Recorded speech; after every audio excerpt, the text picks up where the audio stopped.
suggests that this object might actually be alien technology rather than just another comet. What exactly about the speed, the trajectory, the behavior leads you to consider this as a possibility? It's relatively bright for its distance, implying that if it's a solid object, it has to be 20 kilometers in diameter. That's twice as big as the giant asteroid that killed the dinosaurs 66 million years ago. And the previous objects we saw from interstellar space were only hundreds of meters in size. So there is just not enough rocky material in interstellar space to provide us with a 20-kilometer rock that appears once per decade. But more importantly, the trajectory is very unusual. It's aligned with the orbit of the Earth around the Sun, and the chance of that happening is 1 in 500. And then the timing of its arrival is very fine-tuned because it comes very close to Jupiter, to Mars, and to Venus. And the chance of that happening is 1 in 20,000. Direction to the motion of the Earth around the Sun, and when it will come closest to the Sun, the Earth would be on the opposite side, so we won't be able to observe it. That's the point in time when it can do a maneuver with the aid of the Sun's gravity.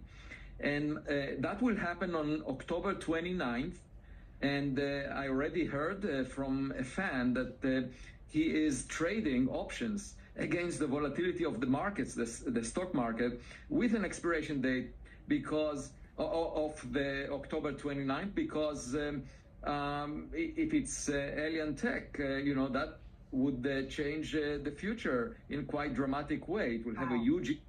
I mean, so many questions. So, I mean, if I have this correct, I believe you've proposed using a Richter scale before to assess such objects. A 0 means this is totally of natural origin. 10 means this is clearly engineered. Based on what we know about this object and what you're observing, what number would you give it now? We don't have enough data.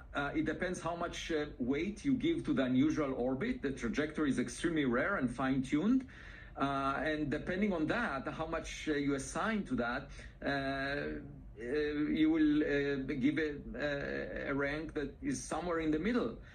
It's difficult to assess at this time, but we will get, the good news is we'll get much more better data in the coming months. And the fun of doing science is that you can ask questions at first and then answer them with data. Especially in a blind date like this one, all bets are off. This visitor came from interstellar space, and it's possible that it targeted the inner solar system for a technological reason. From what you're describing, this sounds like one of the worst blind dates potentially I've ever heard of. Do we have the capabilities right now to track, intercept, and even respond to something non-human entering our solar system as soon as October? Well, it will be moving relative to Earth at nearly 100 kilometers per second when it's closest to the Sun, simply because it moves in the opposite direction to the motion of the Earth. There is no way for us to send a rocket that will intercept with it from Earth. However, I wrote a paper last week that there is actually a spacecraft that is orbiting Jupiter. It's called Juno, and it's at the end of its life. The plan was to send it straight into Jupiter in September 2025 because the mission has ended.